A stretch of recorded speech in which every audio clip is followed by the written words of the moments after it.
बिस्मिल्लाहिर्रहमानिर्रहीम। अस्सलाम वालेकुम नाज़रीन, आप देख रहे हैं प्रोग्राम पब्लिक ओपिनियन और मैं हूं आपके साथ ज़रिया इरफान। नाज़रीन, पाकिस्तान की सिक्योरिटी फोर्सेस ने कमाल बहादुरी और कामयाबी से वाना कैडेट कॉलेज ऑपरेशन मुकम्मल कर लिया, जिसमें अमले और तमाम बच्चों को न सिर्फ हिफाजत बाजियाब करवाया गया, बल्कि मुसल्लह फोर्सेस के जवानों ने अपनी जानों का नजराना पेश करके तमाम दहशतगर्दों को जहन्नुम रसीद किया।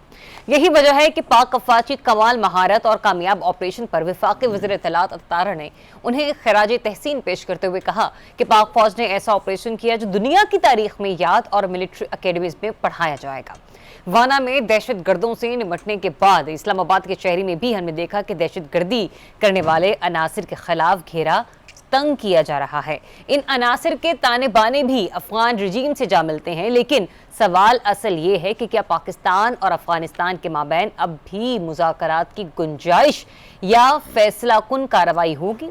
क्योंकि वज़ीर दिफा तो दो टोक अल्फाज में ये बावर करा चुके हैं कि हम इस्लामाबाद और वाना को निशाना बनाने का जवाब देंगे, और ऐसा जवाब देंगे कि दुनिया देखती रह जाएगी, क्योंकि अफगान रजीम की नीयत मुआहदे की नहीं, वो पाकिस्तान को दबाव में रखना चाहते हैं। और इसी सूरत हाल के पेश नज़र अगर हम देखें तो खैबर पख्तूनख्वा में होने वाला जो अमन जिरगा है वो भी इंतहाई अहमियत का हामिल है, जहां पर एक या दो नहीं तमाम सियासी जमातें नुमाइंदगी करते हुए नजर आ रही हैं पाकिस्तान की, और वहां पर दहशतगर्दी के खात्मे के लिए आज सब सर जोड़ कर बैठे हैं, जिसकी सदारत सुहेल आफरीदी सूबे के सीएम कर रहे हैं। इस तरमीम के मौके पर अपोजिशन की हिकमत अमली पर संगीन सवालात खड़े हो चुके हैं, क्योंकि अपोजिशन अरकान असम्बली में तजावीज देने और इस आईनी तरमीम को मजीद बेहतर बनाने के बजाय असम्बली के बाहर प्रेस कॉन्फ्रेंसेस और सियासी पॉइंट स्कोरिंग में मसरूफ रहे। और इस रवैये पर वफाकी वजीर अताउल्लाह तारा ने पीटीआई पर तनकीद करते हुए कहा कि हकीकी कानून साजी उनको बर्दाश्त नहीं। पीटीआई के दौर में आइन के साथ खिलवाड़ हुआ, पीटीआई ने कोई भी तजवीज़ पेश नहीं की। अगर वो शिकवार तजावीज़ देते तो कानून साजी मजीद बेहतर हो सकती थी। उधर IMF का टेक्निकल वफ्द पाकिस्तान पहुंच चुका है। इस बार ये वफ्द हुकूमत पाकिस्तान से सप्लीमेंट्री ग्रांट पर वफाकी हुकूमत के इख्तियारात महदूद करने पर जोर दे रहा है। साथ ही गुज़िश्ता 10 साल की ज़िमनी ग्रांट्स का ऑडिट कराने का मुतालबा भी कर रहा है। सवाल ये है कि IMF के मुसलसल इसरार के बावजूद खर्चों पर काबू ना पाने वाली वफाकी हुकूमत सप्लीमेंट्री ग्रांट महदूद कर पाएगी? और क्या ये सच है कि सप्लीमेंट्री ग्रांट्स को बतौर हथियार या सियासी रिश्वत के तौर पर भी इस्तेमाल करती है? इसी पर बात कर लेते हैं। रिजवान रजी साहब, इस राना साहब मेरे साथ शामिल गुफ्तगू हैं। जी, तो रजी साहब, राना साहब, जिस वक्त कल हम लोग प्रोग्राम की तैयारी में मसरूफ़ अमल थे, उस वक्त ही वाना कैडेट कॉलेज में ऑपरेशन जारी और सारी था, और आज के जो मिलने वाली इत्तलात आई और ख़बरें आई वो इंतहाई खुशाइन थी कि हमारे तमाम असातिज़ा और जो हमारे तलबा हैं वो सभी महफूज रहे। रजी साहब, आपसे आगाज़ कर लेती हूँ। सर, अता तारड़ साहब ने यकीनी तौर पर न सिर्फ उन्होंने खराज तहसीन पेश किया, उन्होंने एक जुमला भी कहा। उन्होंने कहा कि एक ऐसा ऑपरेशन है कि जो दुनिया की तारीख में याद रखा जाएगा और मिलिट्री एकेडमीज में पढ़ाया जाएगा। इस बात में कोई शक नहीं है। इससे आगे बढ़कर अब हम अगर चलते हैं तो सर, ये जो वाना और इस्लामाबाद में बैक टू बैक अफगानिस्तान ने हमले किए हैं, आपको नहीं लगता कि काबुल इस बार कुछ संगीन गलती कर बैठा है? देखिए, कर बैठा नहीं है, अभी और करेगा, क्योंकि अगर आपको याद हो तो इस्तांबुल के जो मुज़ाकरात थे उसके अंदर अफगान डेलीगेशन ने टेबल पे बैठ के पाकिस्तान के डेलीगेशन को ये धमकी दी थी कि अगर आपने हमारी बात नहीं मानी और हमारे साथ तिजारत ओपन नहीं की या बॉर्डर नहीं खोले तो फिर हम इस्लामाबाद, लाहौर और कराची को सुर्ख कर देंगे। तो मेरा ख्याल है कि वो अपनी उस धमकी को अमली जामा पहना रहे हैं। इस वक्त बाज़ गैर मुसद्दका इतलात ये भी हैं कि अफ़गानिस्तान की हुकूमत ने बहुत सारे ऐसे दहशत गर्द जिनकी पाकिस्तान ने मुज़ाकरात के अंदर फ़हरिस्तें उन्हें पेश की थी, उनके एड्रेसेस के साथ और जहाँ पे वो मुकीम हैं उन लोकेशन के GPRS के साथ, उनको वहाँ से मूव किया है गुज़िश्ता कम से कम 48 घंटे के अंदर। और उनका ख्याल है कि वो इस मूवमेंट के बाद जो है उनको छुपाने में कामयाब हो जाएंगे। भला अगली जगह का सानू नहीं पता है जिथे तुसीं लैके गए, पता है, हमें सब पता है। लेकिन पाकिस्तान जो है, पाकिस्तान के अदारे जो हैं इस वक्त इस्लामाबाद का वाक़या उसके लिए बाकायदा उसके हक़ाइक़ इकट्ठे कर रहे हैं और एडमिसिबल एविडेंस होगी जो हम इंटरनेशनल फोराज पे लेके जाएंगे। इस्लामाबाद का वाक़या जो है वो एक दिन में या एक रात में नहीं हुआ। ये जो वाक़यात होते हैं ये कई माह पहले प्लान किए गए होते हैं। और मैं इसके बारे में पूरी शरह सदर के साथ कह सकता हूँ कि वाना का वाक़या तो बिल्कुल भी एक दिन का मामला नहीं है। 5 खुदकुश हमला आवर और 1 बारूद से भरी हुई गाड़ी उसको वहां तक पहुंचाना। बारूद की बड़ी गाड़ी परली तरफ से आई अफगानिस्तान के अंदर से या इधर तैयार हुई। अगर आपको मैं ये याद दहानी करवाता चलूं कि इस तरह की बारूद की गाड़ियां जो हैं वो हमारे अदारों ने वजीरिस्तान के मुख्तलिफ इलाकों के अंदर बनती हुई या बनी हुई खड़ी हुई थी, उनको एयर स्ट्राइक्स के जरिए भी तबाह करने का दावा किया था। अच्छा। यानी कि बहुत सारे ऐसे जो चीजें थी वो हमने सबवर्ट भी की हैं, लेकिन ये वहां पे पहुंचना और उसका अटैक होना और अटैक के बाद फिर जिस प्रोफेशनल तरीके से उनको हैंडल किया गया, मेरा ख्याल है कि एक दो शहादतें हमारी हैं, लेकिन मतलब कि जाहिर है कि उसको इस वजह से शायद कुछ दिनों के बाद या कुछ देर के बाद जाहिर किया जाए, लेकिन अल्लाह करे ना हो, मेरा खदशा गलत हो, मुझे जो इत्ला है वो यही है।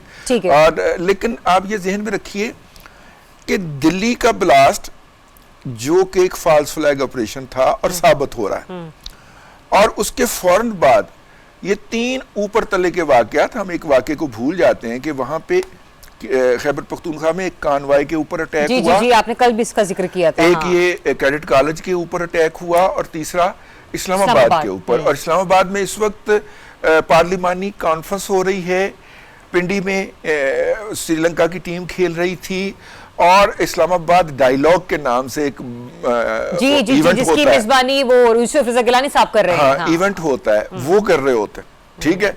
तो अपना यूसुफ रज़ा गिलानी साहब इस्लामाबाद में थे, अच्छा रात तो वो लाहौर में थे। सर नहीं, आपने जिस इवेंट का जिक्र किया वहां पे तो उसको तो वही चेयर कर रहे हैं।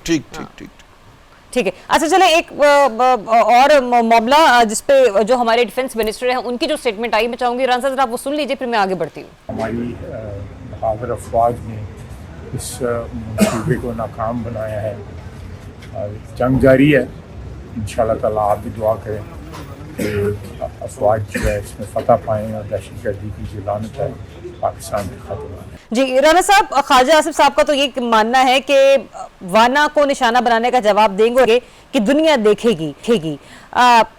ये फिर मामला रुकेगा कहाँ पर जाके, क्योंकि जख्मी तो हम हैं और जिस तरीके से मासूमों को दहशतगर्दों ने निशाना बनाया है सर, जिस हद तक उन्होंने पाकिस्तान को टारगेट किया है, अब चुप तो रहने वाली नहीं है पाक अफवाज। नहीं, पाक अफवाज ने माजी में भी इस बात का जवाब दिया और उन्होंने बताया कि हम ईंट का जवाब पत्थर से देना जानते हैं। और अभी रिसेंटली अफ़गानिस्तान में जो हमने 2 एयर स्ट्राइक्स की, उससे पहली दफ़ा मैंने देखा कि अफ़गानिस्तान, इंडिया तो पैनिक में है ही हमारे हवाले से, अफ़गानिस्तान भी पैनिक में गया।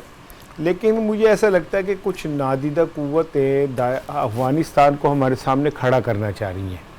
कल अफ़गानिस्तान में कोई एक तकरीब थी पुलिस की, उसमें पाकिस्तान मुखालिफ तो बाकायदा वहाँ नगमे चलाए गए। इसी दौरान पाकिस्तान में 3 बड़े वाक़यात भी हो गए और वाना वाला वाक़यात अगर मिस हैंडल हो जाता हमारे इदारों से तो बहुत बड़ा नुकसान हो सकता था। लेकिन हमारे इदारों के नौजवानों ने, मैं उन्हें ऑलवेज़ मैं तो उनका वो मेरे हीरो हैं कि वो उन्होंने जिस प्रोफेशनल अंदाज में इस मामले को डिफ्यूज़ किया, ये क्रेडिट उन्हें जाता है। लेकिन अब हमें ज़रा एक कदम इससे आगे बढ़ना पड़ेगा। और वो क्या? वो ये है कि हम हर वक्त एक डिफेंसिव पोजीशन में हैं। धमाका हो गया, कुछ ऐसा हो गया, फिर हम रद्द अमल देते हैं। आई थिंक सो कि offence is the best defence. अच्छा, मैं ये नहीं कह रहा कि अफगानिस्तान पे हमला कर दें या उसको उससे साथ जंग शुरू कर दें, लेकिन मैं ये ज़रूर कह रहा हूँ कि अगर अफगानिस्तान हमारी बात नहीं सुन रहा तो जहाँ जहाँ हमारे दुश्मन बैठे हैं हमें उन्हें स्पेयर नहीं करना चाहिए। तो देखी जाएगी, नाज़ियान वानी को जाए, फिर जो भी होगा वो हो जाएगा।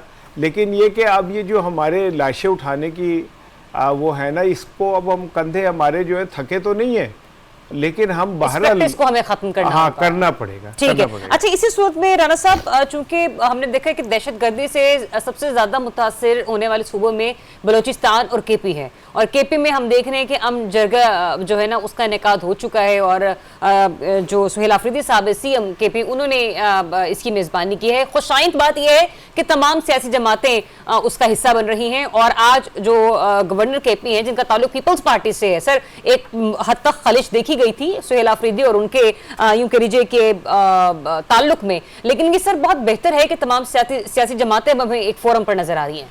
देखिए, मुझे ज़रा अफसोस हो रहा है अपने मीडिया पे ना, यही कॉन्फ्रेंस अगर पंजाब में होती ना तो हमने बॉल टू बॉल दिखानी थी, यानी दरवाज़ा खुलने से लेके स्टेज तक और बाहर पत्तियां हिलाने से लेके और बच्चों के सड़क पे खड़े होने तक और एक एक बंदे की आमद से लेके उसके कुर्सी तक बैठने तक हमने दिखाना था। ये पाकिस्तान के मौजूदा हालात को अगर हम सामने रखें तो ये बहुत बड़ी कॉन्फ्रेंस है।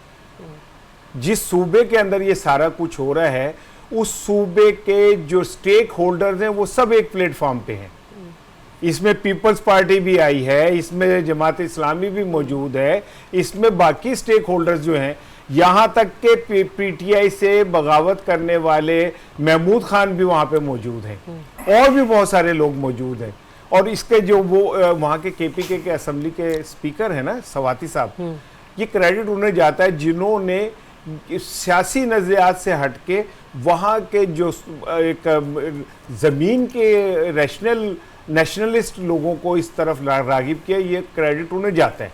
और वहाँ बिला तफरीक आप ये देख लें कि क्या ये हुआ कि किसी जमात को उन्होंने कहा जी इससे बात नहीं करेंगे, बाकी सबसे करेंगे।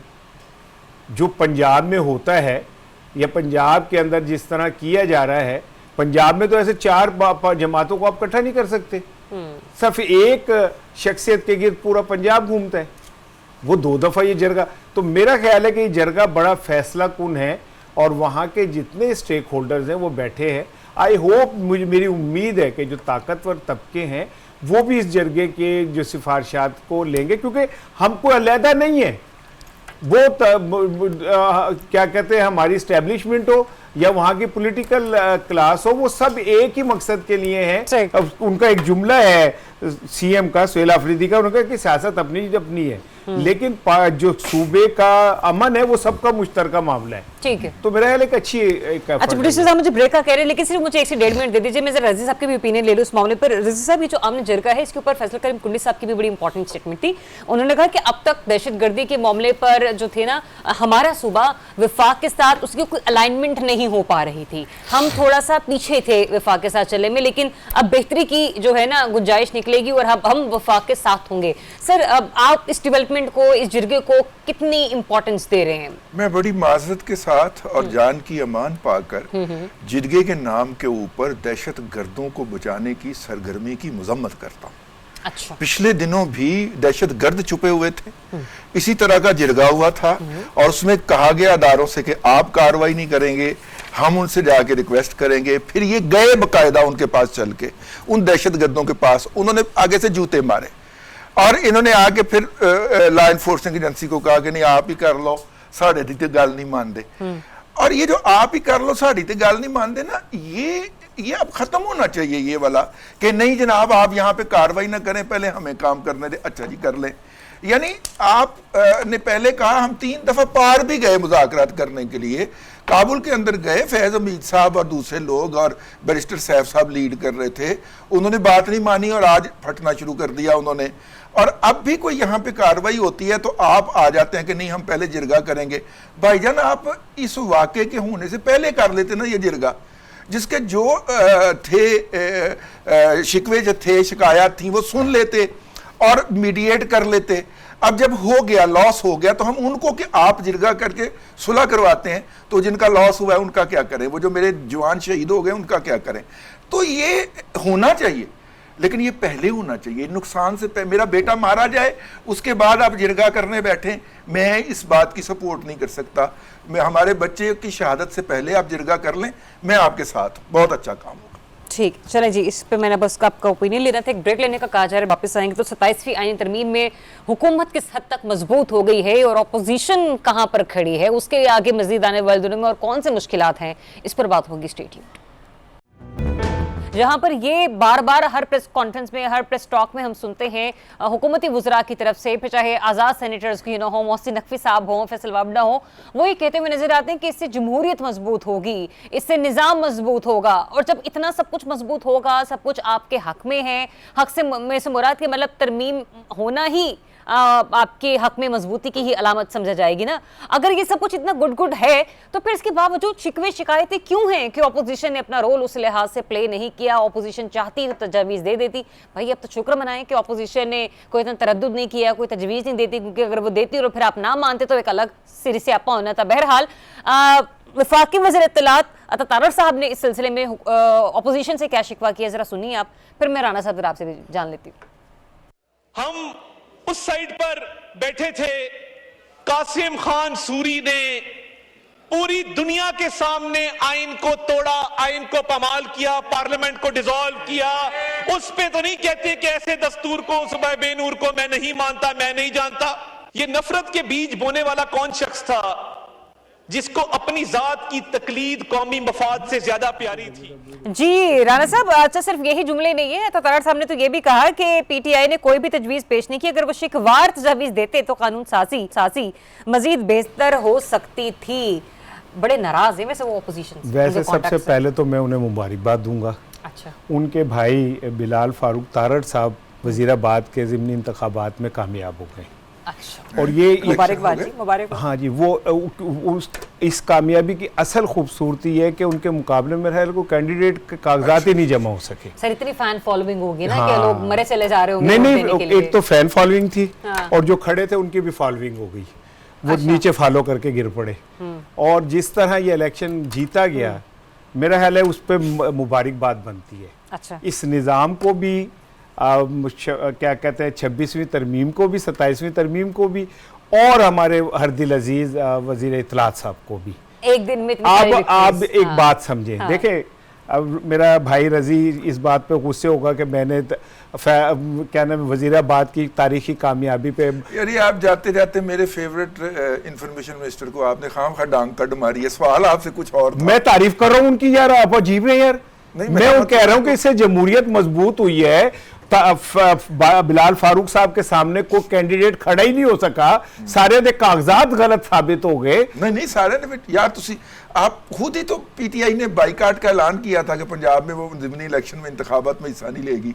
कोई और नहीं खड़ा हुआ पीटीआई का अगर नहीं खड़ा हुआ तो कोई और भी नहीं खड़ा हुआ, कोई भी खड़ा नहीं। ऐसा हूंजा फिर कि कोई एक बंदे की जुर्रत नहीं हुई कि वो जनाब अली बिलाल फारूक साहब के सामने खड़ा हो जाए।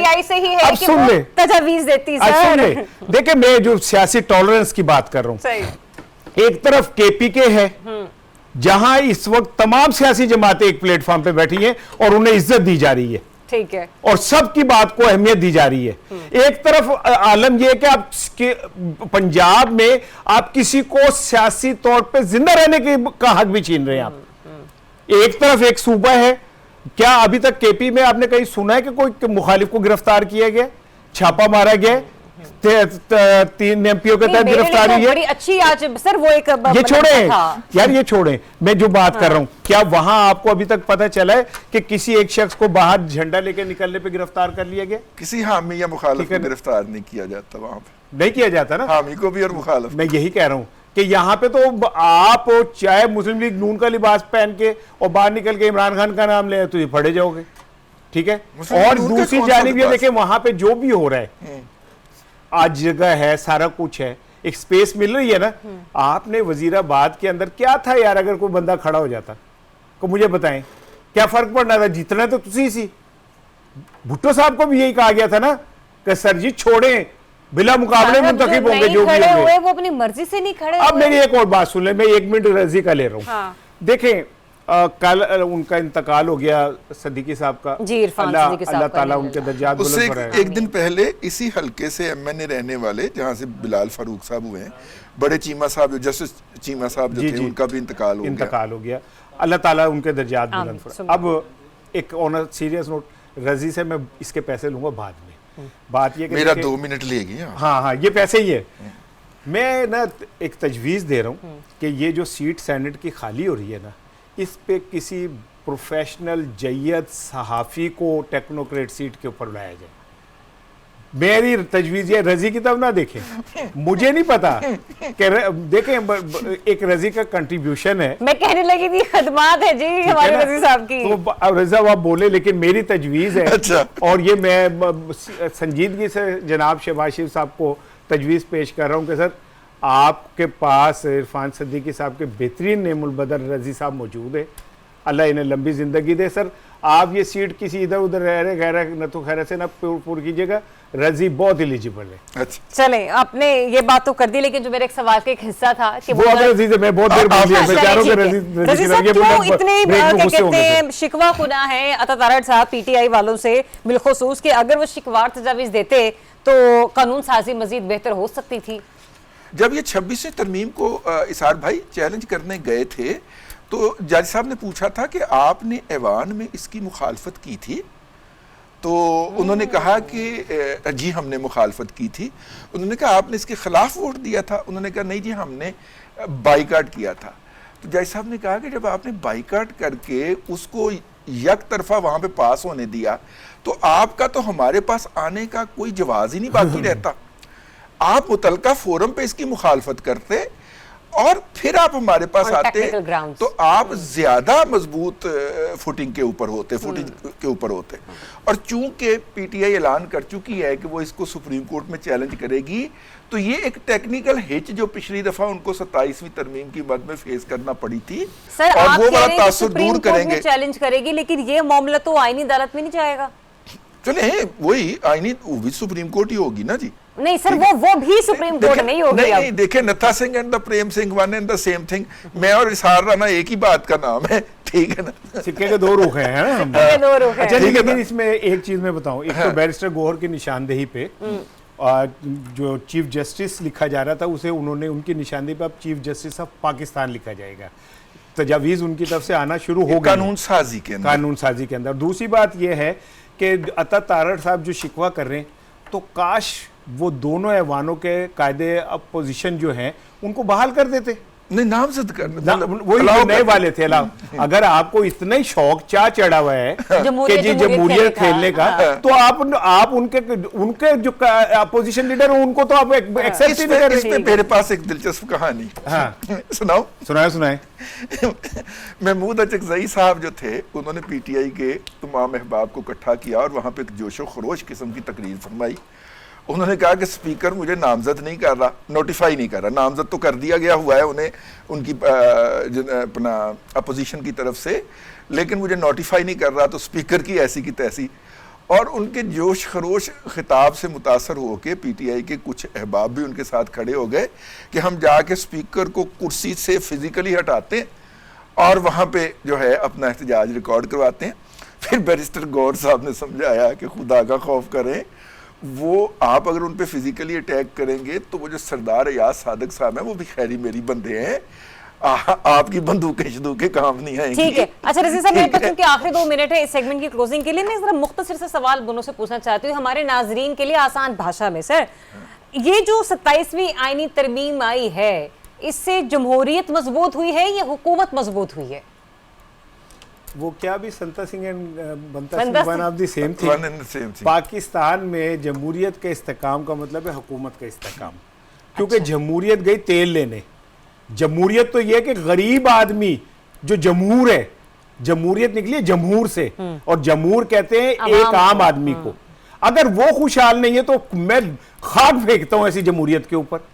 अगर वो भूखा है, अगर उसके घर में रोटी नहीं है, अगर उसके घर में चैन सुकून नहीं है, तो मैं ऐसी जमहूरियत का क्या चाटूंगा इस जमहूरियत को, जिसमें अमीर लोग, ताकतवर लोगों के कोठे बंगले जो हैं वो तरक्की पाएं, जिनकी फैक्ट्रियां जो हैं वो अरूज पे जाएं, जिनके कारोबार अरूज पे जाएं, जिनके बैंक अकाउंट्स अरूज पे जाएं, जिनके बाहर जो है फ्लैट्स के ऊपर फ्लैट्स बनते जाएं। अगर इस जमहूरियत का नाम है तो मैं हाथ जोड़ के कहता हूं मैनू माफ करो, मैनू ये जमहूरियत नहीं चाहिए। चलें, आपका पॉइंट ऑफ व्यू आ गया, बड़ी अवामी बातें करते हैं। आए हम किताबी बातें करते हैं थोड़ी सी। मुझे बताएं, जमहूरियत मजबूत हुई है कि हुकूमत मजबूत हुई है? देखिए, जमहूरियत का बेड़ा गर्क हो गया। मेरे भाई का जो YouTube का अकाउंट है वो हैक हो चुका है। यानी अगर भाई को कुछ $4 उधर से आने की उम्मीद बंदी थी, अभी वो भी जालमा ने है कर लिया है। लिहाजा जमहूरियत को बहुत ज्यादा खतरा। मेरे साथ एक जुमला सुने रफी साहब, अभी मेरे साथ पता है क्या हुआ, ये यूट्यूब वाला मुझे वो सिल्वर वो जो मिलना था शील्ड, और अगले दिन ये हैक हो गया। तो मेरे साथ वो एक गरीब आदमी की किसी खूबसूरत लड़की से शादी हो गई, अगली रात में तलाक हो गई। नहीं, गरीब आदमी ठंड लगन फौत हो गया। अच्छा, मैं ये समझता हूँ, मैं ये समझता हूँ, मैं मुख्तसर बिल्कुल 2 लफ्जों में मैं ये समझता हूँ कि पाकिस्तान के अंदर जमहूरियत कभी भी मजबूत नहीं होती किसी कानून साजी के नतीजे के अंदर। यहाँ पे हमेशा शख्सियात मजबूत होती हैं। और ये जो जमहूरियत मजबूती का हम दावा कर रहे हैं आज से ठीक 2 साल या 3 साल के बाद, क्या इसमें कानून साजी में ये एहतमाम हो गया कि आइंदा कोई अयूब खान, कोई ज़ियाउल हक, कोई मुशर्रफ जो है वो आइन से खिलवाड़ नहीं कर सकेगा? ताकतवर की बात हो रही है, ये सिंबलाइज करते हैं ना ताकत को, कोई खिलवाड़ नहीं कर सकेगा। क्या इसमें ये फैसला हो गया? अगर इसार राना ये फैसला नहीं हुआ तो इसका मतलब है कि जमहूरियत मजबूत नहीं हुई। एक जुमला और कहूँगा, ये आप अगले में काट लीजिएगा कि जो आइन का इसका टाइम अगले में काट, आइन का आर्टिकल 6 की जो क्लास 2A है ना, उसके तहत अब वफाकी आइनी अदालत जो बनेगी और ये सारा होगा, उसमें गद्दारी वगैरह पे बात नहीं हो सकेगी, यानी वो इन मामलात को भी नहीं देख सकती। हालांकि मैंने 2 गद्दारी के मुकदमे भुगते हैं आर्टिकल 6 के तहत। अब आप बेफिक्र हो जाइए, किसी को अदालत का सामना नहीं करना। ठीक है, एक ब्रेक लेते हैं, स्टे ट्यून्ड।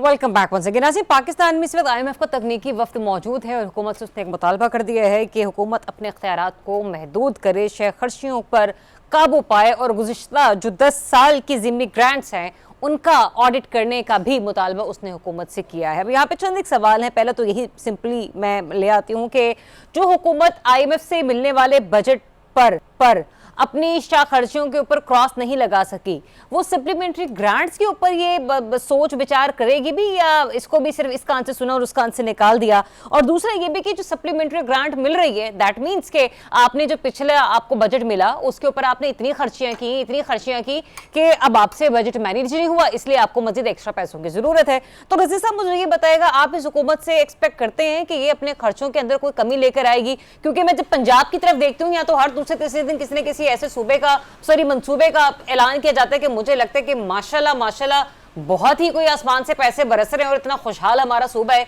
लगता है कि ये सिर्फ तकलीफ विफाक को ही है।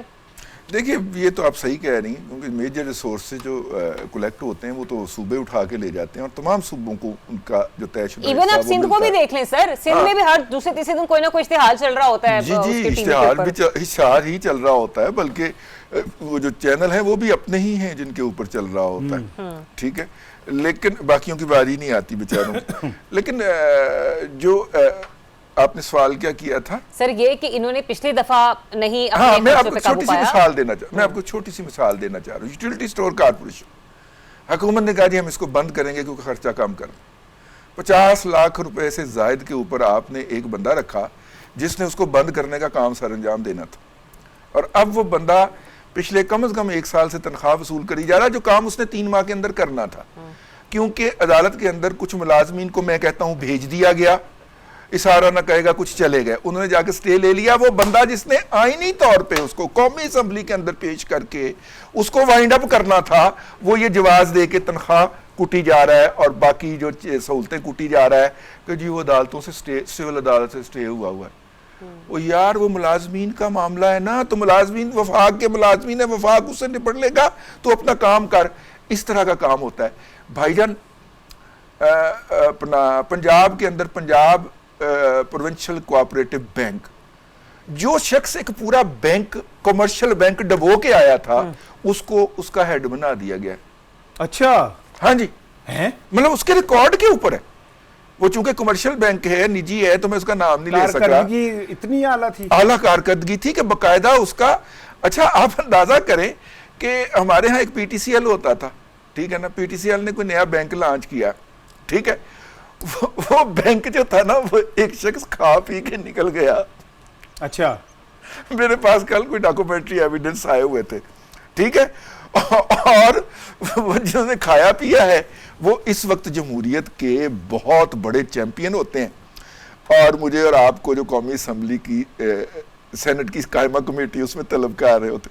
अच्छा रजी साहब, चूंकि यार आपकी कमाल है, वैसे कमाल है। अच्छा मेरी बात सुनिए ना, चूंकि आपकी फाइनेंस पर खासी ग्रिप है, तो जी, मुझे जी। जरा एक छोटी सी ये भी जुमला समझा दीजिए कि सर ये जो सप्लीमेंट्री ग्रांट्स होती हैं, आप इसको फजूल खर्ची गर्दानते हैं या नहीं गर्दानते? देखिए ये बहुत, मैं फजूल खर्ची, हाँ। ये ऐसी वाहियाती है, ये इस चीज को कई दफा खत्म करने का क्रेडिट जो है वो हमारी रिस्पेक्टिव गवर्नमेंट्स ले चुकी। यूसुफ रजा गिलानी साहब ने स्वाबदीदी फंड खत्म कर दिया था, हमें बताया। इसार राना जैसे एडिटरों ने अखबारात के अंदर हेडलाइन लगा के हमें बताया। फिर उसके बाद नवाज शरीफ साहब ने भी स्वाबदीदी फंड खत्म कर दिया था।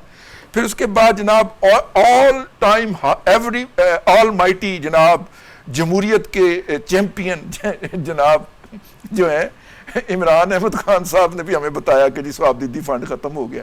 मौजूदा हुकूमत ने भी, उसके वजीर आजम की अगर आप पहली तकरीर सुने तो आपको पता चलेगा कि उन्होंने किस कदर बचत करनी थी और किस कदर स्वाबदीदी फंड उन्होंने अवाम को वापस कर देना था। ठीक है, तो यार ਇਹ ਸਵਾਬਦੀਦੀ ਫੰਡ ਕਿੱਥੋਂ ਆਇਆ ਜਿਹਦੇ ਤੇ ਹੁਣ IMF ਇੰਨੇ ਜਣਿਆਂ ਨੇ रल के खत्म किया।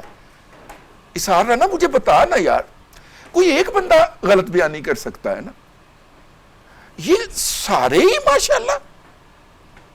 यानी जो काम यूसुफ रजा गिलानी ने भी किया, राजा ने भी किया, वो क्या जी वो परवेज अशरफ राजा साहब ने किया, जो काम इमरान खान साहब ने किया, जो काम जो है वो शहबाज शरीफ साहब ने किया, नवाज शरीफ साहब ने किया, वो काम हुआ ही नहीं। IMF कहता है वो काम नहीं हुआ, स्वाबदीदी फंड्स खत्म नहीं हुए। और फिर ऊपर से अगर उन्होंने ऐसा करने का मुतालबा कर दिया इसकी ऑडिट करने का, तो उसके ऊपर हुकूमत का अब आप देखिएगा क्या इस पे हाँ। नेशनल कंसेंसस होगा। ठीक है, ठीक है चलो मैं राणा क्योंकि साहब सबके नाम आएंगे। राणा साहब प्लॉटिंग कर दी है उन्होंने, जिस तरीके से तरफ मैं भी सवाल लेके जाना चाह रही थी। दूसरा मैंने एक चीज और ऐड ऑन करना चाह रही हूँ कि सर एक तरफ हुकूमत का मुआशी हालात का रोना पिटना है, ठीक है ना, दूसरी तरफ अखराजात हैं कि बढ़ते चले जा रहे हैं। सर ये तो दोनों बातों में तजाद है ना, जब आपको बता दिया गया है कि ये बजट है, आपने इसके अंदर रहते हुए मामलात को मैनेज करना है, आप रोए पिटे भी चले जा रहे हैं, लेकिन आपके खराजात भी अपनी जगह बरकरार है, तो सर ये फिर ये तो मिसमैनेजमेंट है बजटिंग की।